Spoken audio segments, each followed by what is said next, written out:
Tank Bigsby was one of the winners of the preseason week 1, but does that make Travis Etienne a loser? We're talking about all that and more on today's episode of Locked On Dynasty. You are Locked On Dynasty Football, part of the Locked On Podcast Network. Here are your hosts, Matt Williamson and Ryan McDowell. Welcome back to the Locked On Dynasty Football Podcast, part of the Locked On Podcast Network, your team every day. Thanks for making Locked On Dynasty your first listen every day. I'm your host, Ryan McDowell. You can follow me on Twitter at RyanMC23. Joining me, as always, is former NFL scout Matt Williamson. Follow Matt on Twitter at WilliamsonNFL. Matt, we are back. It feels like it's been a long time. It has kind of been a long time. We were out of commission last week. Most notably, I was out of commission last week with some family obligations. So we definitely want to thank Kate and Marcus for covering for us all the entire week. But we're back and we're ready to talk football because we have real games to discuss. Yes, they're preseason games, but week 1 of the preseason is in the books. We saw real players that are on our dynasty rosters that we really care about, that we've been drafting in rookie drafts. And Matt, it wasn't all rainbows and unicorns right? I mean, I know Kate and Marcus on yesterday's show focused on the winners. They talked about Khalil Herbert and that Bears offense. They made some big plays. I mentioned Tank Bigsby at the top of the show. He might have been one of the few rookies to really be considered a winner through that first week of the preseason. So I want to start there. What I've already mentioned in the show. Let's move over to Travis Etienne because we are talking week 1 losers from the preseason. Now, for the record, of course, Travis Etienne started that game, ended up with 5 carries for 22 yards, had a solid 13-yard run, and he was fine. We don't necessarily expect a lot out of the players that are viewed as those locked-in starters in the preseason, especially in week 1 of the preseason.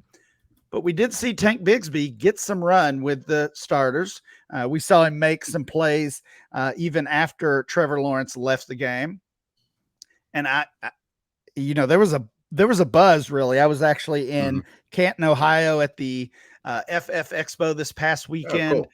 And there was a buzz about Tank Bigsby. A lot of people were talking about him after that Jaguars game against the Cowboys. Let's take the Tank Bigsby part out of it if we can.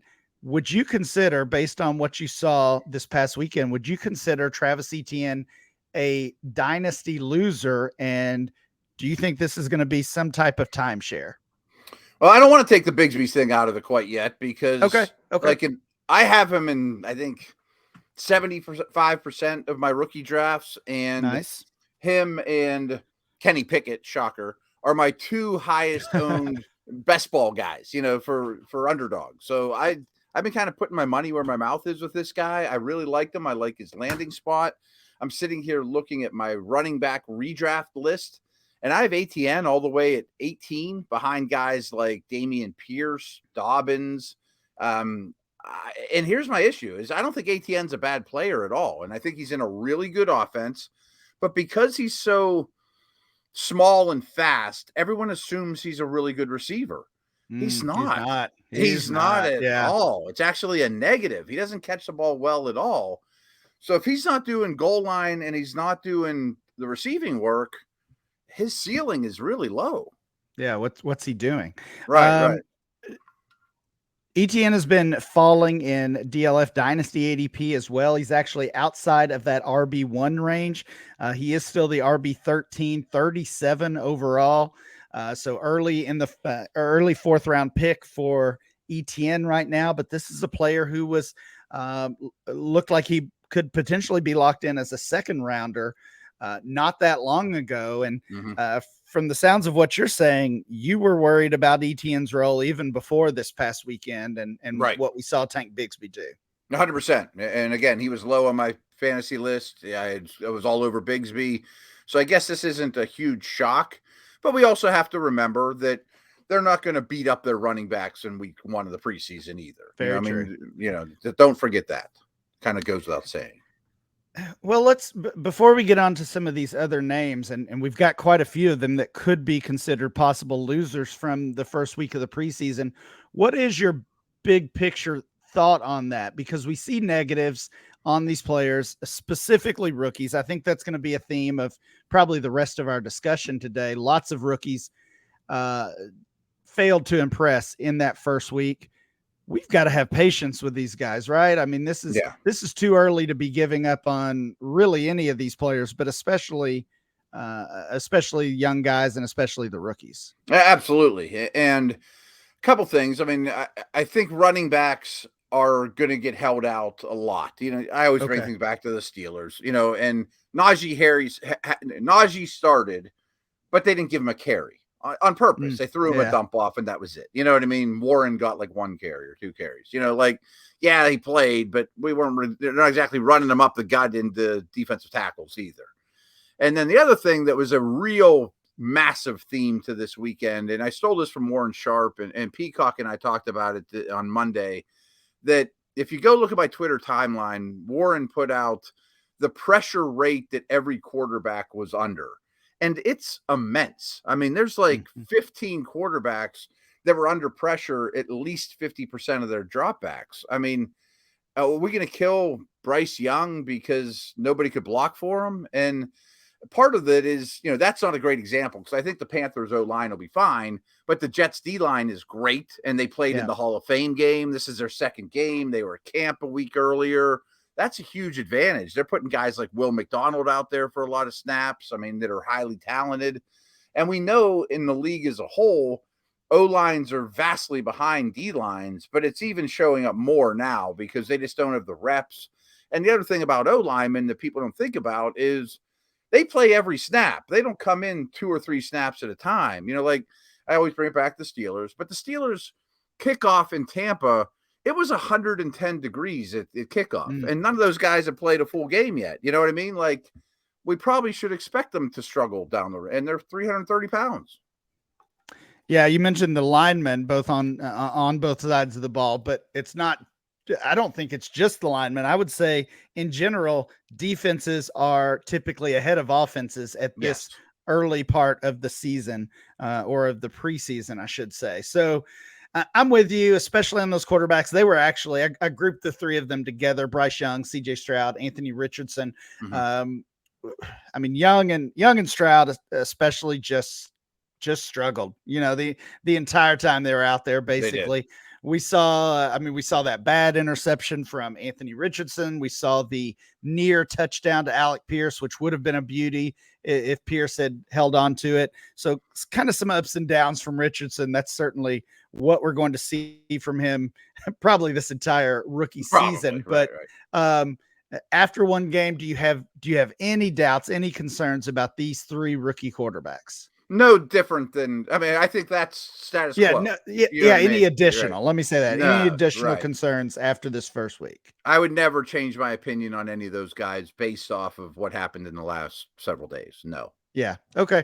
I think that makes sense. So we're not totally giving up on Travis Etienne, but we are concerned and do see a possible timeshare with Etienne and Tank Bigsby. And don't go giving up on those rookie quarterbacks quite yet. We'll see what week 2 of the preseason looks like for those guys. We do have several other players to talk about that could be considered week 1 losers. And we got to talk about this Eagles backfield. That was interesting. We'll do that next.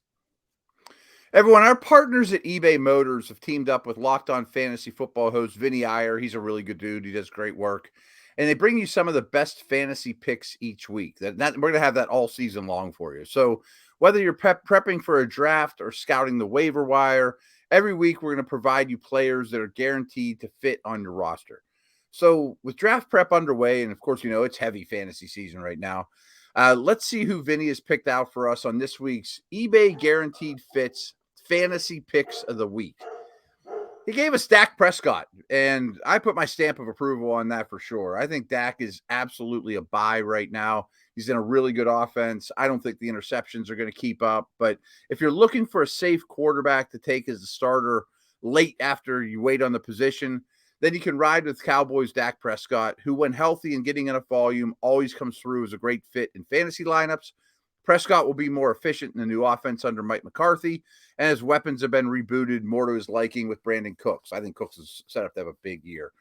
Dallas also won't be nearly as run-heavy, restoring Prescott's solid numbers through the air. So, again, Vinny's going to be helping us over and over and over. And with eBay's guaranteed fit, over 122 million parts and accessories for a vehicle right at your fingertips, you can make sure your ride stays running smoothly. Air filters, batteries, taillights, brakes, shocks, struts. I mean, everything under the sun, they have it at eBay Motors. They'll make sure that it's the right fit for your car, because eBay Guaranteed Fit helps you understand exactly what part you need for your vehicle the first time. So go forth, switch gears, crank the AC, and say goodbye to sweating if your ride needs a little fixing up, because now you know you'll be always set up for success from the get-go. With eBay Guaranteed Fit, everything in your vehicle is calling for is just one click away. For the parts and accessories that fit your vehicle, just look for the green check. Get the right parts, the right fit, and the right prices at ebaymotors.com. Let's ride. eBay Guaranteed Fit, only available to U.S. customers. Eligible items only. Exclusions do apply. Matt, let's talk about the Philadelphia Eagles backfield. This has been kind of a hot topic really all off season. This team starts by letting Miles Sanders walk via free agency. No surprise there. They bring in Rashad Penny from the Seattle Seahawks, of course, often injured, give him a very low dollar contract. So we were already kind of connecting the dots that they're not necessarily locked in on Penny to have a real role. And then on draft weekend, they trade for DeAndre Swift from the Lions. Again, gave up very little for him. I think a day 3 pick swap. And then this first preseason game, we see the two holdovers, Kenny Gainwell, Boston Scott. Those two got the veteran treatment. They did not play. DeAndre Swift starts the game, and Rashad Penny plays into the second quarter. What's going on here in Philadelphia? Who do we want from this Eagles backfield? And are all 4 of these guys making this roster? Yeah, because I don't know if you saw this either, but about a week ago, there was a lot more reports that Gainwell might be the one, which I was shocked, but I've always kind of liked his game and thought he was a little underrated. I thought it was going to be heavy dose of Swift and Penny back and forth, and that would be a headache enough. And I don't know if you caught this either, but Daniel Jeremiah did his camp tour, and I listened to their podcast, and he said, when I left Philly, I thought, Swift was going to catch 1 million balls, just the way they're using him in practice. So it's just mixed reports left and right. And I didn't catch any injury designation on Gainwell or Scott, but you're right. They've been around. Maybe they just want to see the new guys. I don't know. I mean, to me, I think I'm using it as a buying opportunity for Swift or Penny. Oh, really? Okay. I could see it. I could see it with Swift for sure, as far as wanting to buy low, if that's the option. I'm worried about Rashad Penny, and at this point, if you told me one of those 4 is getting cut, I think I would say it was going to be Rashad Penny. So really, okay. I mean, I do think buzz. Yeah, I do think there's a chance that all 4 of them make the team. I mean, I think that's a possibility as well. But like I said, if I knew for sure they were going with 3 on cut down day, Gainwell is certainly the lock. I think Swift is as close to a lock as you could have. And then if it's a choice between Scott and Penny, they're going to go with the guy that they know, the guy that's been healthy. I'm worried about Penny here. I think he's a loser from a dynasty standpoint. People don't think about team building this way, and it is relevant for dynasty. If you're a 3rd running back on the depth chart, 90% of those guys are special teams demons. Like they're on the punt team, they're on kickoff coverage. I don't know if Scott does that or not. Frankly, I should know, but I don't. But I know Penny doesn't. Right. I mentioned earlier in our discussion that rookies would be kind of a theme here. And let's just group a few of these rookie running backs together. Kendre Miller, a little bit of a separate issue because he suffered the knee injury. Sounds like it'll keep him out at least the rest of the preseason. Week one is kind of up in the air from the early reports. Obviously, that's a wait and see. We know, of course, Alvin Kamara will not be playing in the first 3 weeks. Jamal Williams looking better and better, especially early in the season.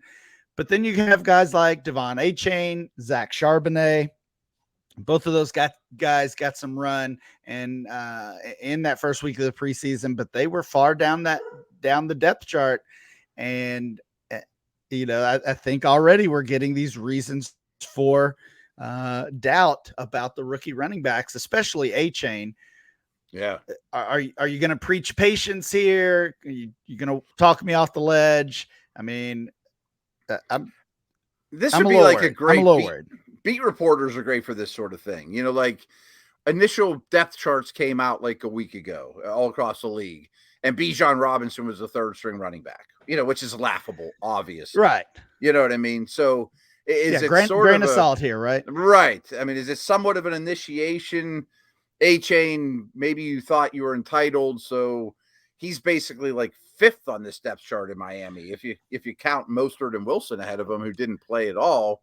Right. So Mostert and Wilson did not play. Yeah.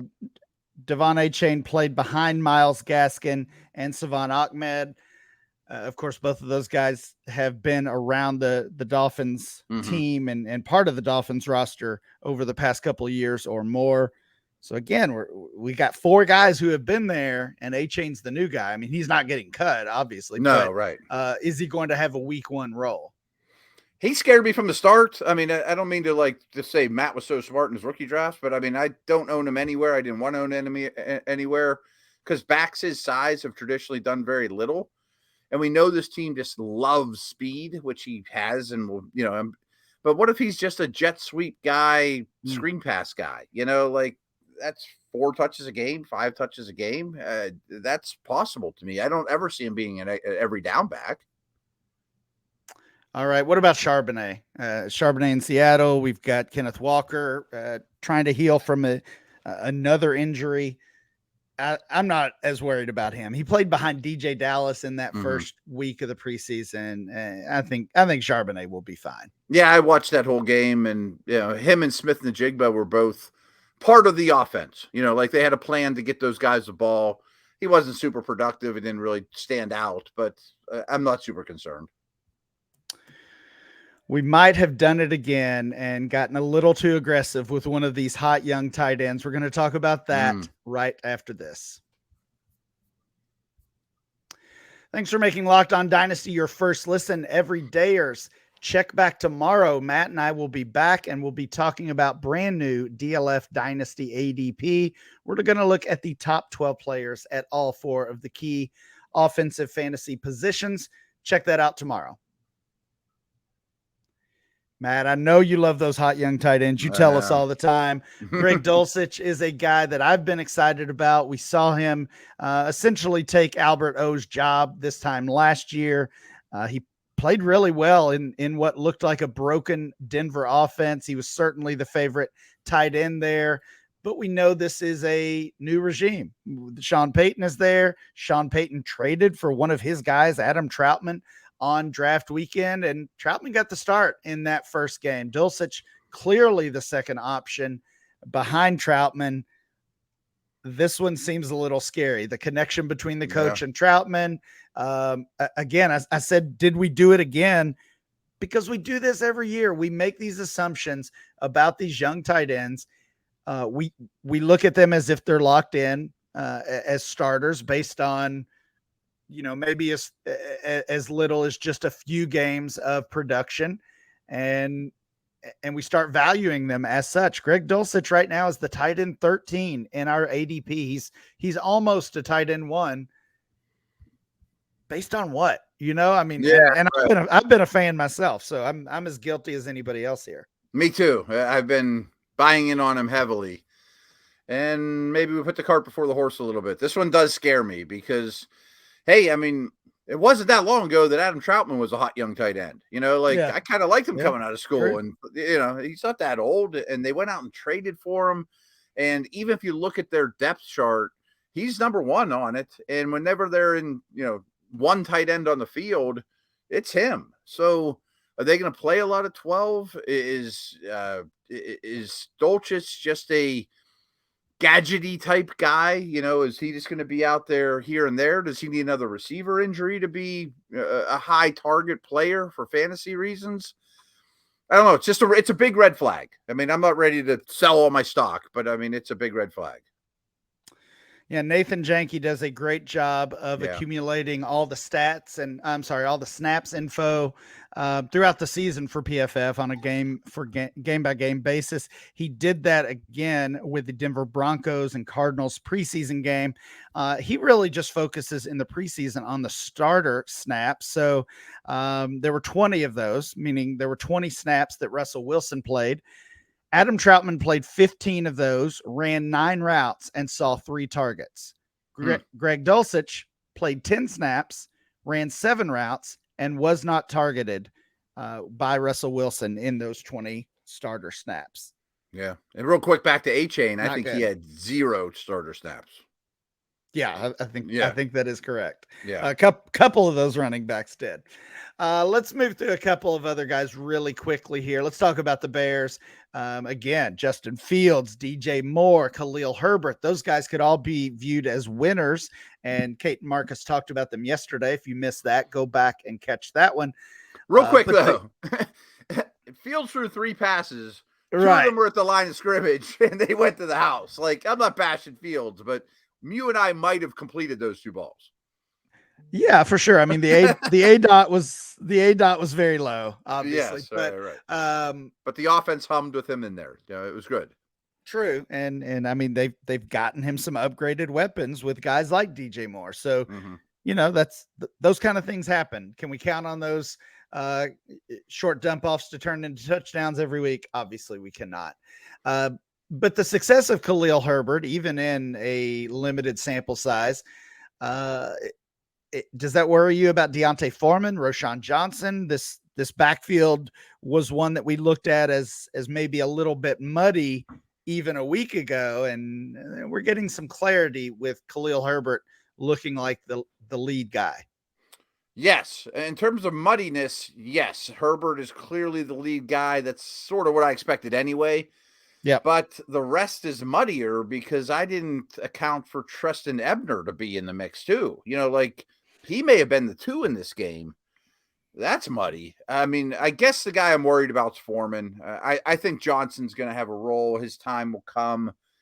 Foreman probably won't be there much longer past this year. Ebner doesn't scare me dynasty-wise. Right. So I'm thrilled with my Herbert stock, and I'm fine with Johnson. So Deontay Foreman, you would label as a loser from this past weekend. Johnson, we're not ready to call it quite yet. Ebner did play. Actually, I think he played ahead of Roschon Johnson. Did suffer an injury though. Didn't look like that was too serious, but we'll see how that impacts that backfield. Last guy I want to ask you about here, Matt, Tyquan Thornton. This was real bad. So the Patriots start the rookies. Kayshon Boutte, Demario Douglas got the start ahead of Tyquan Thornton, who was the day 2 pick this time last year. Didn't do much necessarily as a rookie, but there were some expectations, even with guys like Devontae Parker and Juju Smith-Schuster there. Thornton was a player who was being looked at as a guy who could be that deep target, that big play receiver. I mean, does he even make the team now? I don't know. I think we have to question that. Yeah, he's so lean and he's so sort of one-dimensional, and I thought he was vastly overdrafted by the Patriots. Yes. And that usage you mentioned is scary. I mean, Bourne, Parker, Juju all took the night off, and Thornton was still not in the top 2. I mean, he was the 3rd receiver. He was in there in 11 personnel only, and he's pretty one-dimensional anyway. So I'm not happy with this one at all. Yeah, so let's try to recap here a little bit. Travis Etienne, we're concerned. Not necessarily a major loser, or obviously not a player we're giving up on, but saw it coming though. Yes, yeah. Rookie quarterbacks, be patient. Rashad Penny in that Eagles backfield, messy, and he's the one I'm worried about. A-Chain, Charbonnet, again, be patient with the rookies. Deontay Foreman, Tyquan Thornton, and Greg Dulcich are guys who could be in trouble based on what we saw in this first week of the preseason. That is going to do it for today's show. Thanks for listening. Please make sure you download and subscribe or follow for free on YouTube or wherever you get your podcast. Remember to follow the show at Locked On Dynasty. Follow Matt at Williamson NFL, and I'm Ryan, MC23. We'll be back next time with more Locked On Dynasty.